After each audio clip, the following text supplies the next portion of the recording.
Las negociaciones para la firma de un tratado de libre comercio entre Uruguay y China volvieron a instalarse en la agenda política la semana pasada.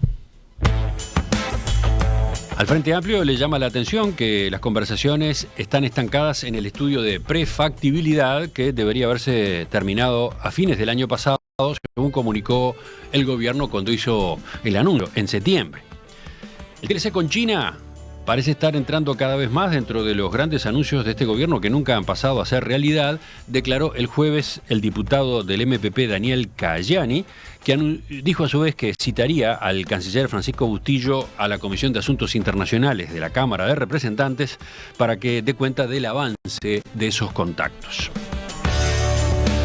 En el gobierno, sin embargo, las expectativas para la firma del tratado siguen firmes. El viernes, el presidente Luis Lacalle Pou sostuvo que los contactos con Pekín van marchando. Lo que está claro es que el Uruguay, sea con China, como estamos intentándolo, sea con Turquía, como recibimos la invitación formal y obviamente la accedimos, es una de las potencias más importantes del mundo, sea con quien sea, vamos a hacer todo lo posible por exportar sin aranceles el trabajo uruguayo. ¿Cómo están analizando en el Frente Amplio este tema? Vamos a conversar en los próximos minutos con el ex canciller Rodolfo Nin Noboa. Nin, buen día, gracias por acompañarnos. Buen día, gracias a ustedes por la invitación. Su última actividad política conocida fue en 2020, cuando se postuló como candidato a la Intendencia de Cerro Largo. Después que no resultó electo, ¿cómo sigue vinculado a la estructura orgánica del Frente Amplio? Bueno, sigo a través de nuestra agrupación política, la Alianza Progresista. Yo estoy viviendo en Cerro Largo, ustedes saben, y lo hago más bien a través de los medios electrónicos, por este medio como estamos haciendo con ustedes ahora. Es decir, a través del Zoom y a través de los medios electrónicos. El sábado mismo tuvimos un congreso, pero una reunión muy grande, un secretariado ampliado de la Alianza, y yo participé ahí. Participó, obviamente Lilian Quechichián, Oscar de los Santos, yo, mucha gente, León Lev. Hicimos un repaso de la actualidad y nos proyectamos para organizarnos en torno a la campaña de la LUC, que es lo más inmediato que tenemos. Pero lo hago por medios electrónicos y con cierto grado de acercamiento a la mesa departamental de Cerro Largo. ¿Y en el manejo de los temas internacionales, por ejemplo, en el Parlamento, usted está involucrado? No mucho. No mucho. Tengo contacto con Daniel, que es el referente que lleva estos temas en la Cámara de Diputados, y con Daniel Cayani intercambiamos bastantes puntos de vista y opiniones bastante seguido también. Sobre este tema puntual ahora no hemos hablado, pero como ambos hicimos declaraciones muy coincidentes, se podría imaginar que hay allí una unidad de criterio o una misma visión de los problemas de la inserción internacional del Uruguay. Vamos justamente al tema. El Frente Amplio ha mantenido, ¿cómo decirlo?, cautela desde septiembre, cuando se anunció que se iniciaba el estudio de prefactibilidad previo a una negociación por un TLC con China.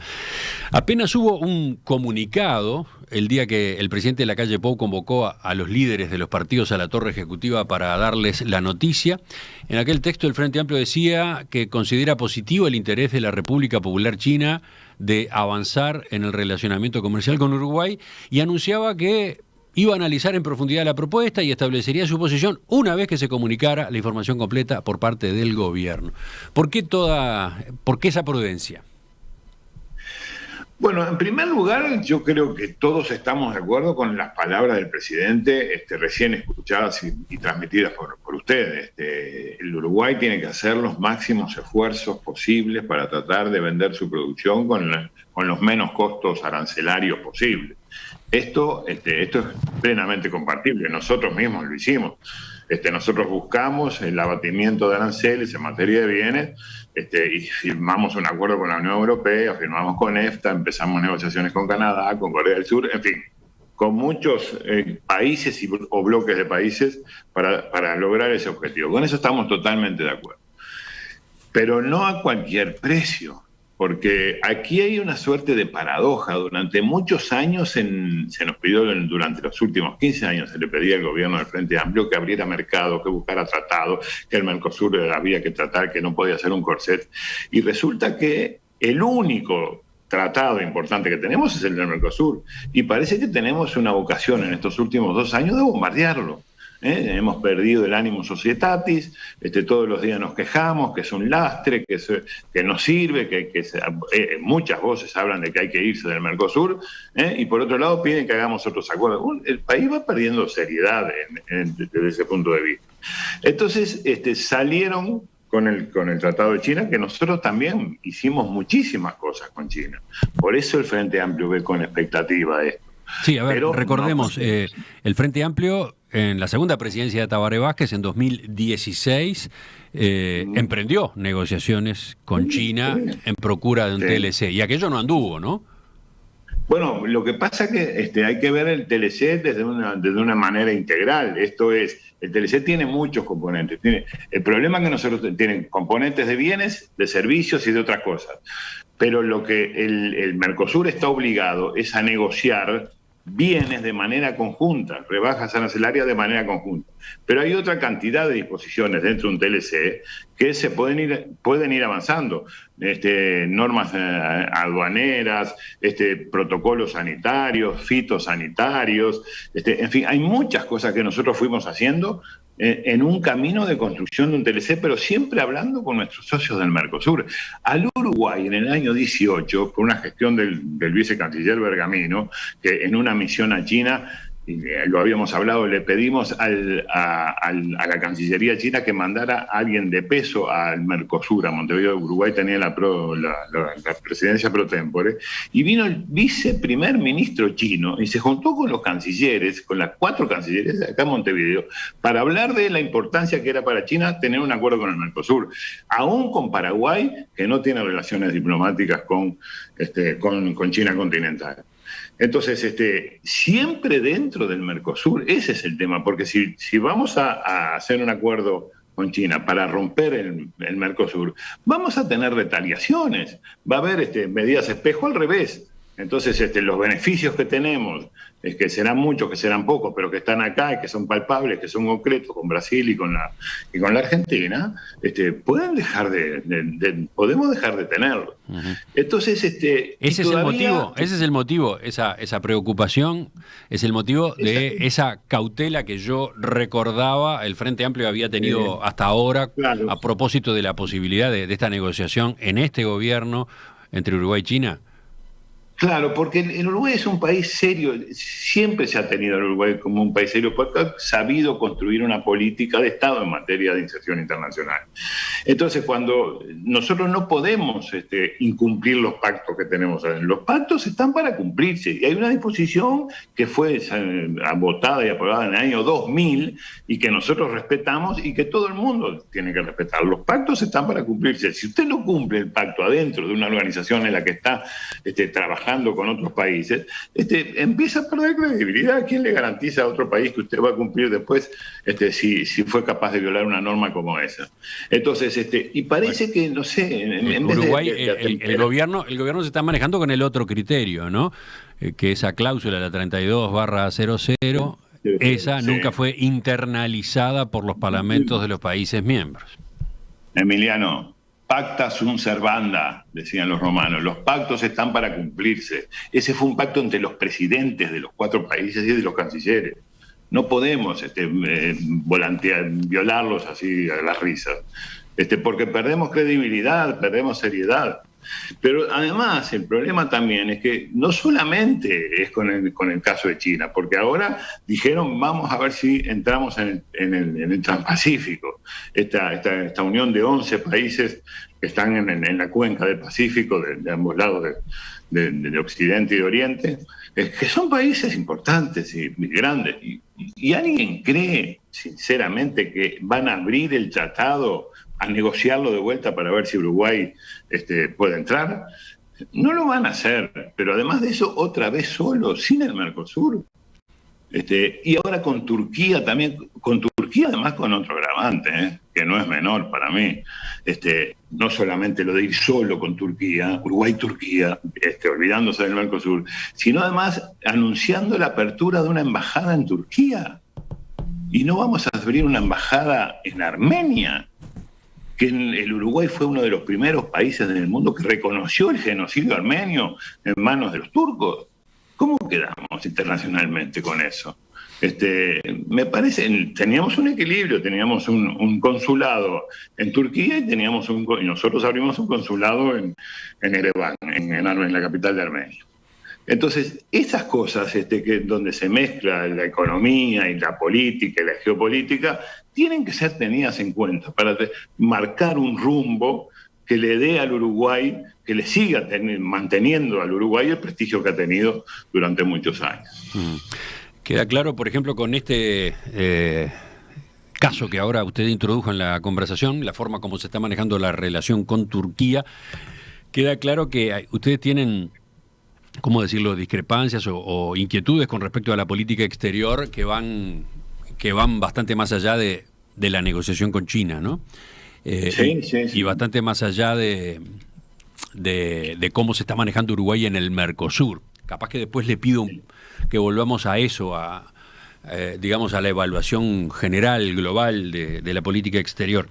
Pero regresando a lo que estábamos charlando, a lo que usted mismo introdujo, a la forma como Uruguay decidió moverse, esta de dar por no imperativa la resolución 32 del año 2000, la que obliga a negociar en conjunto los tratados que tengan que ver con comercio de bienes. Vio que, bueno, hay dos bibliotecas al respecto.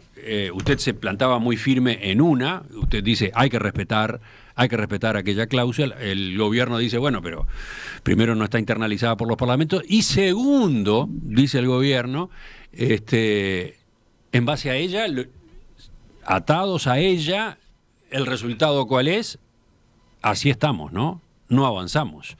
El Mercosur no firma nuevos acuerdos. Estamos perdiendo espacio, estamos perdiendo lugares en un entramado mundial de acuerdos, en particular acuerdos de libre comercio y otros, que nos están dejando con inconvenientes a la hora de competir. Usted se enfrentó a esa misma situación como canciller. Sí, pero no es verdad esa afirmación. A ver. No es lo que dice usted, porque el Mercosur firmó dos tratados importantes con la Unión Europea y con esta, y ahí había que haber puesto el esfuerzo para ver si se podían concretar definitivamente. Sí, porque están en suspenso esos dos acuerdos, están trancados, ¿no? Están en suspenso por una cuestión por un anexo medioambiental, que se haga el anexo medioambiental y que se pongan de acuerdo, pero hay que poner el énfasis en eso. Ahí hay 32 países. Europa es nuestro segundo mercado económico de nuestros destinos, después de China, por lo tanto es muy importante. Entonces, ¿por qué no se pone el énfasis en eso antes de hablar de Turquía y del TPP? ¿Por qué no se pone el énfasis en tratar de seguir las conversaciones que había con Canadá y con Corea del Sur, que estaban bien avanzadas y que tenían mucho interés en tener un acuerdo con el Mercosur? Si la 3200 no sirve, lo que hay que tratar es de trabajar adentro del Mercosur para ver si se deroga, y se deroga para todos. Bueno, y en ese intento tampoco hay muchos resultados, ¿no? No, tampoco, pero a mí me parece que es mucho mejor negociar bilateralmente. Un país pequeño como el Uruguay le es mucho más dificultoso y oneroso que negociar con los 4 países del Mercosur, que negociar con los 3 países restantes, digo.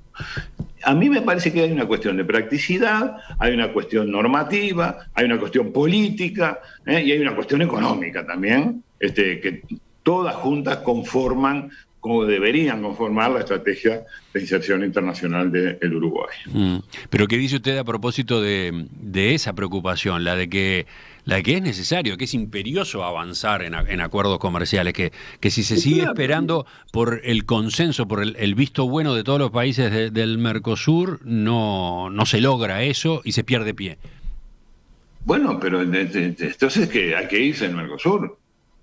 ¿Qué se propone? ¿Irnos del Mercosur para poder actuar? Bueno, el gobierno dice no. no necesariamente hay que irse. De hecho, señala el Mercosur, ¿cómo decirlo? La vida del Mercosur está llena de perforaciones y de incumplimientos, y ahora hace poco acaba de ocurrir otro con la decisión de Brasil de bajar el arancel externo común, etcétera, ¿no? Entonces... Y bueno, ahí nosotros, cuando nosotros en la última administración, una de las primeras cosas que hicimos, nosotros también hablamos de sinceramiento del Mercosur. Y habíamos detectado entre los 4 países que había 78 disposiciones no arancelarias que impedían el libre comercio entre los estados partes. Y nos pusimos a trabajar en eso, las cancillerías se pusieron a trabajar en eso, y bajamos a 7. Es decir, el problema es que hay que sentarse con los socios y conversar y convencerlos de la necesidad que tenemos. Por supuesto que estamos compitiendo en desventaja, no es chocolate por la noticia, pero lo que hay que hacer no es volar los puentes, sino tratar de, a través del entendimiento, del diálogo, del razonamiento, de mostrar la conveniencia, de trabajar juntos, ver cómo hacemos para mejorar nuestras condiciones de acceso a los mercados. El Uruguay tiene muchísimos, cientos, no sé cuántos mercados abiertos.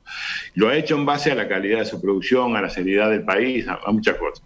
En algunos países pagamos, en China no pagamos muchos aranceles, es verdad. Pagamos 12% de promedio y algunas cosas más o menos.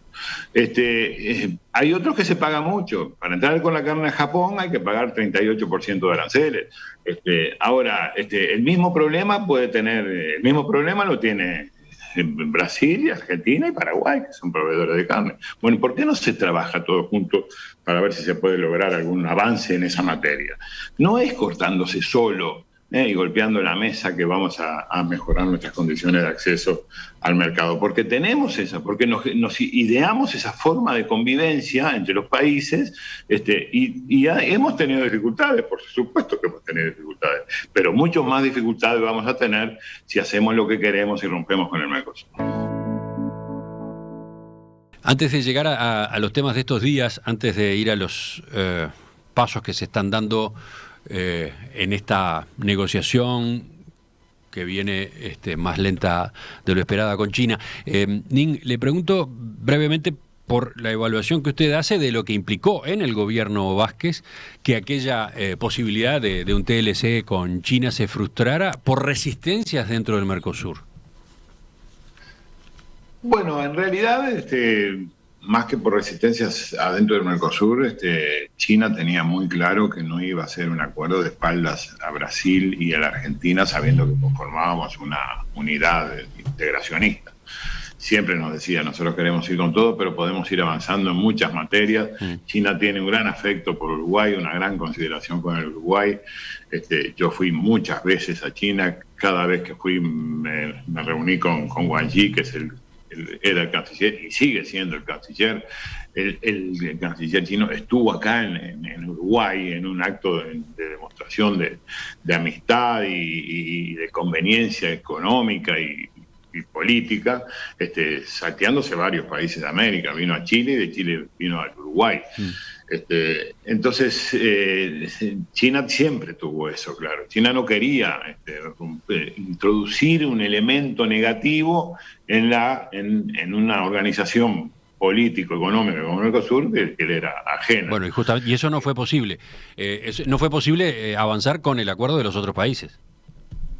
Sí, no fue posible porque, en primer lugar, porque había problemas, creíamos que habría problemas con Paraguay, que Paraguay podía ser un impedimento por su relación con Taiwán, pero en la visita que yo recién hablaba del viceprimer ministro chino, hablaron con los paraguayos, se habló individualmente con los paraguayos, en una parte hablaron los chinos, y bueno, y le dijeron que estaban dispuestos. En la medida que hubiera algunas señales. China hoy está haciendo un acuerdo, empezó a hacer un acuerdo con Ecuador esta semana pasada. Entonces, en la medida que pueda lograr acuerdos, eso lo valora, pero no va a romper estructuras que ya están formadas, obviamente. No, pero a donde iba es eso, a que en aquel momento, en particular, Brasil frenó cualquier avance en esa materia, ¿no? frenó, pero estaba dispuesto a conversar. Estaban dispuestos a conversar. Ahí la Cámara de Industria de San Pablo, la FIEP, es una organización muy poderosa y bueno, y tenía reparos porque obviamente que alguna manufactura china es mucho más competitiva que alguna manufactura brasileña, pero son parte de las dificultades. Esto, como, miren, pues, voy a parafrasear al propio presidente, no es soplar y hacer botellas. Yo fui 8 veces a China y firmamos muchísimos acuerdos. Bueno, vieron que Argentina esta semana acaba de firmar su integración a la Franja y la Ruta. Nosotros lo hicimos en el 19, a fines del 18. Eso. Y tenemos centenares o decenas de protocolos firmados que facilitan el comercio entre ambos países. Los bienes, bueno, los aranceles hay que negociarlos entre todos, porque además somos todos, nosotros somos muy competitivos entre nosotros, somos complementarios con China, pero muy competitivos entre nosotros. Todos vendemos carne, todos vendemos soja, casi todos vendemos lácteos, en fin. Entonces, esas cosas son sensibles también. Pero para eso están las desgravaciones, los plazos, los tiempos para ir acomodándose a cada una de las circunstancias en donde puede haber dificultades. Pero eso requiere, porque la diplomacia es eso, la diplomacia es paciencia, es negociación y es flexibilización, es flexibilidad. Bueno, entonces, si no tenemos eso, difícilmente podamos lograr otra cosa. Estribo ahí en la palabra, en el término, el concepto de paciencia, para preguntarle por esta iniciativa del diputado Cayani, del MPP Frente Amplio, citando al canciller Francisco Bustillo a Comisión de Asuntos Internacionales de la Cámara para que informe sobre la situación del estudio de prefactibilidad y los avances que pueda haber en los contactos China-Uruguay. Concretamente le preocupa que no se está cumpliendo el plazo que anunció el gobierno en septiembre. Se había hablado en ese momento de que ese estudio de prefactibilidad iba a estar terminado en diciembre, a fin de año. ¿Usted está preocupado o no? ¿O lo observa con ese criterio de que estas cosas llevan tiempo, hay que tener paciencia? Bueno, un poco de las dos cosas. Yo creo que no hay un estudio de factibilidad. Yo creo que el gobierno no tiene un estudio, porque de factibilidad que tenemos con China se vamos a presentar a los chinos, vamos a hacer los términos de referencia, vamos a ver. No, nada de eso. Creo que no lo tienen, sinceramente. La preocupación de Pero perdón, de la bancada. ¿quién no tiene? ¿El gobierno uruguayo no tiene el estudio, dice usted?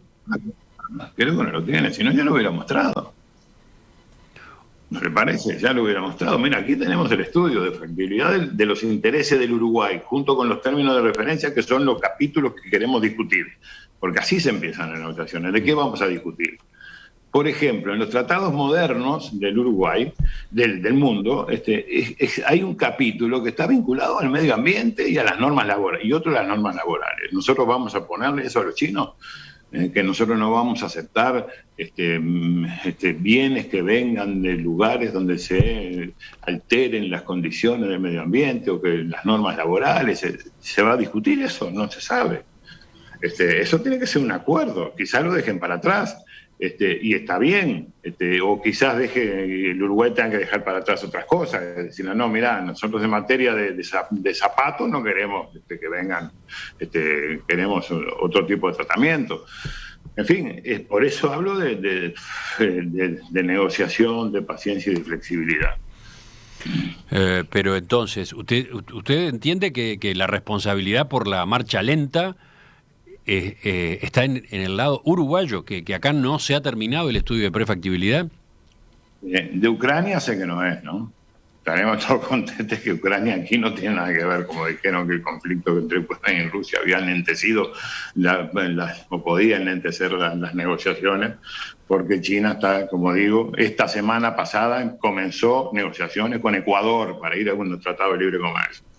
Entonces, eso se publicó el jueves en el semanario Búsqueda, pero el presidente de la calle Pou lo desmintió, dijo que le sorprendió ese artículo y que era un disparate que las negociaciones estuvieran trancadas.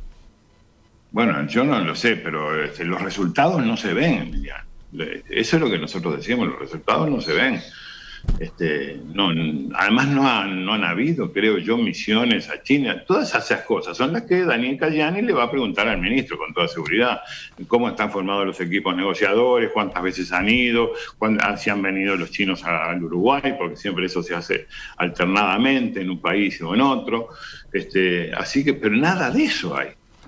Ojalá hubiera, pero... la verdad es que lo que sorprende es que se diga que el argumento por el cual se pueden trancar las negociaciones es el conflicto entre Ucrania y Rusia. Eso es sorprendente. Bueno, pero por lo visto no sería así. Bueno, no puede ser así. No debería ser así. Otro dirigente del Frente Amplio recordaron que Ecuador firmó la semana pasada un memorándum de entendimiento para empezar las negociaciones de un TLC con China con el propósito de cerrarlas, terminarlas a fines de este año. ¿Por qué? ¿Cómo entra en este cuadro esta información? Y entra en el sentido de que el argumento que utilizan para que las negociaciones no avancen es el conflicto entre Rusia y Ucrania. Eso fue lo que dijeron. El conflicto que había entre Rusia y Ucrania y con el apoyo de China a Rusia podían entecer las negociaciones con Uruguay. Pero ¿por qué no las entecen con Ecuador también? ¿Explico? Sí, y bien, y entonces, ¿y cuál es el análisis que usted hace para que lo de Ecuador funcione a la velocidad que está yendo y lo de Uruguay con China no? Digo porque las dos partes, en el caso de Ecuador y China habían anunciado el estudio de viabilidad sobre el TLC en septiembre del año pasado, o sea, cuando se conoció lo de Uruguay también, y lo completaron ahora en enero. En aquel caso, el estudio previo se completó, ya está, y ahora se va por el TLC mismo. ¿A qué atribuyen ustedes la diferencia entre un caso y el otro? Y que es una negociación bilateral sin ataduras por parte de Ecuador y sin ningún tipo de corset normativo, y el Uruguay sí lo tiene. Es decir, porque con Ecuador es solo ellos, Ecuador-China. Aquí es...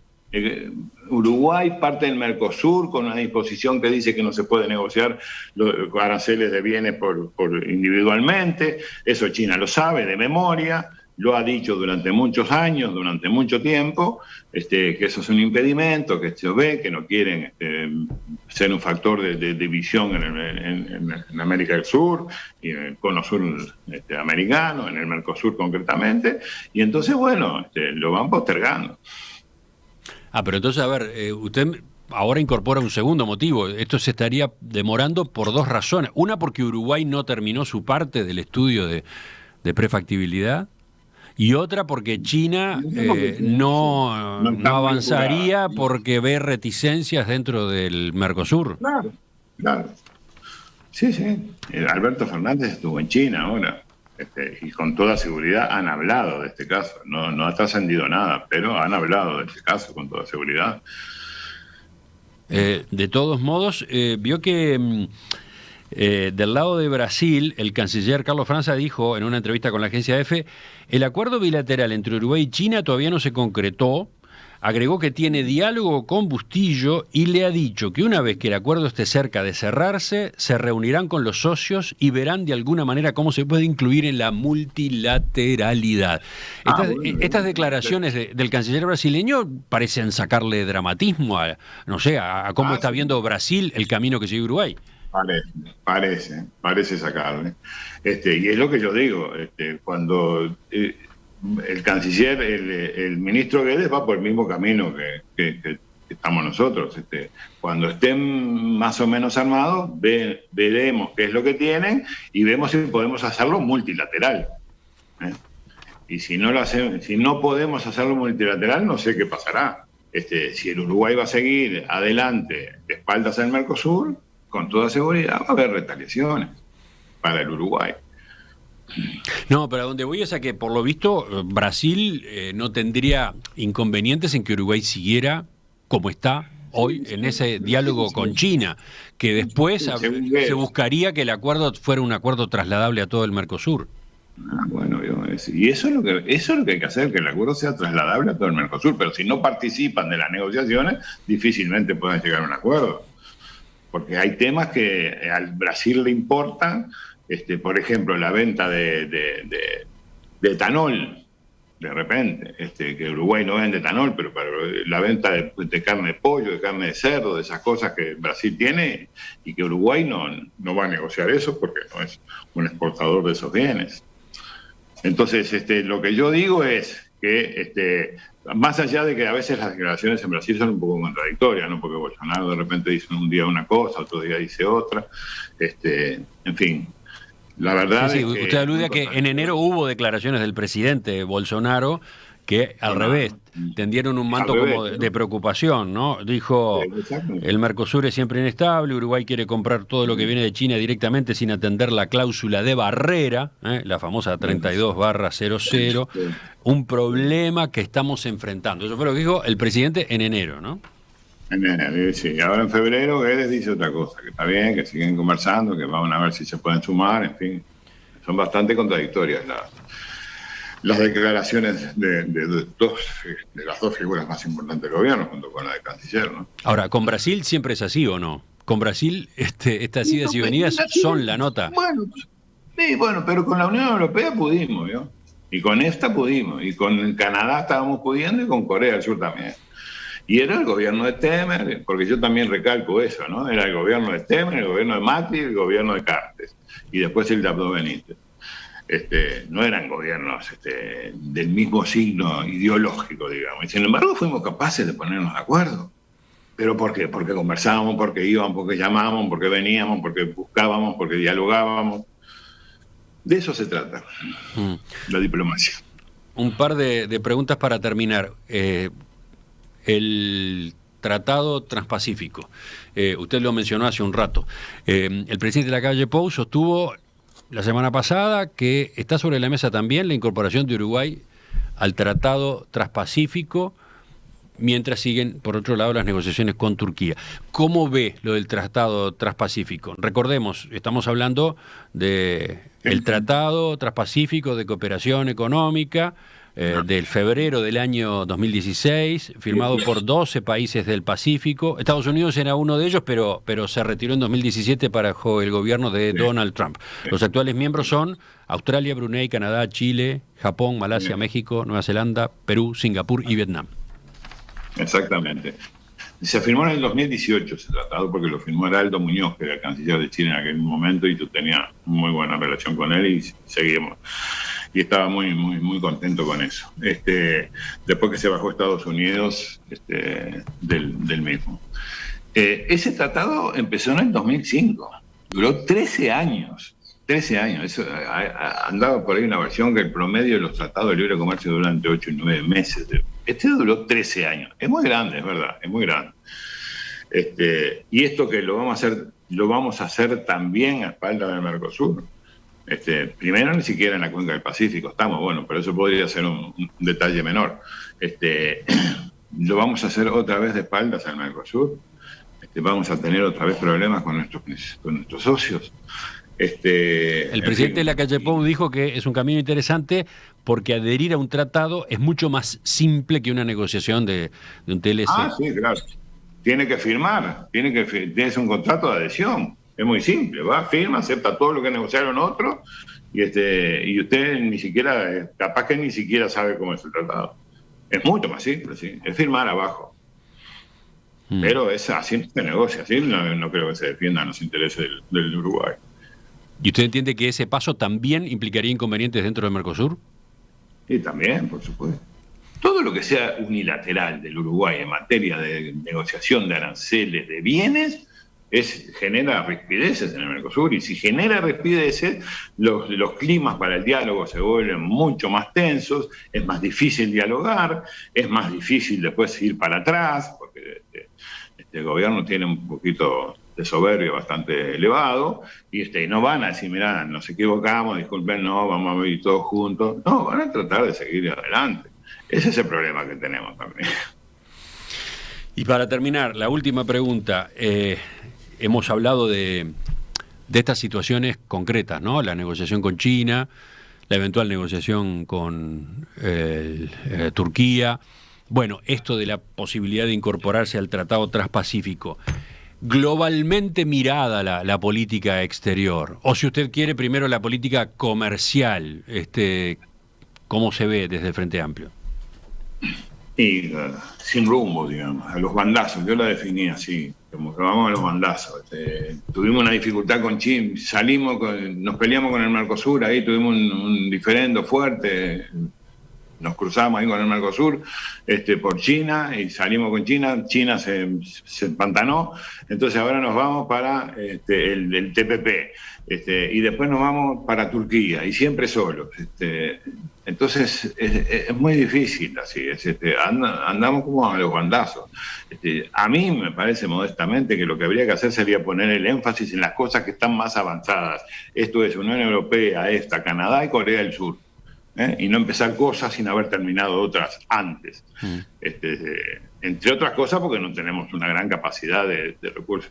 Son buenísimos nuestros recursos humanos de la Cancillería, del Ministerio de Economía, del Ministerio de Industria, del Ministerio de Ganadería, excelentes, pero tampoco somos tantos como para andar negociando tanta cosa a la vez.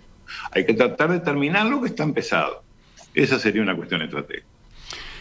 Y dejando de lado lo comercial, la política de comercio exterior, más ampliamente las relaciones internacionales tal cual las lleva esta administración, ¿qué dice?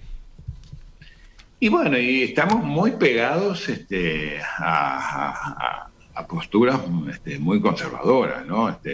Fíjese, la reelección de Almagro en la OEA, la elección del presidente del BID, que toda la vida fue un latinoamericano, y Estados Unidos quiso imponer un cubano americano, y lo impuso y lo votamos. En fin, no tenemos mucha participación en el concierto internacional, ¿no? El Uruguay no tiene, me parece que se está horadando aquel prestigio internacional donde el Uruguay era escuchado, mucho antes que nosotros, obviamente, ¿no? Donde había, qué sé yo, cuando se recuerda la creación del Estado de Israel, ahí había un uruguayo, Rodríguez Fabregat, que fue muy importante. Cuando se recuerda la creación de las Naciones Unidas, uno se acuerda de uruguayos que redactaron artículos de la Carta de Derechos del Hombre. En fin, esas cosas como que las hemos perdido, y bueno, lamentablemente tendríamos que buscar otro rumbo de sensatez, de ecuanimidad, de más independencia en los movimientos políticos y geopolíticos. Esto de Turquía nomás es una clara muestra. ¿Qué necesidad tenemos de abrir una embajada en Turquía si no vamos a abrir en Armenia? Tenemos una comunidad armenia muy grande en el Uruguay, que está muy agradecida con el Uruguay por cómo se ha comportado con ellos, y no tenemos ninguna comunidad turca. Es decir, las relaciones internacionales no son solo económicas. Una potencia económica podrá ser Turquía, pero bueno, pero tenemos que guardar ciertos equilibrios que son lo que le han dado la característica más importante al Uruguay en materia internacional. Rodolfo Nínovoa, ex canciller, le agradezco su participación esta mañana en Perspectiva. Con mucho gusto. Hasta pronto. Hasta la próxima.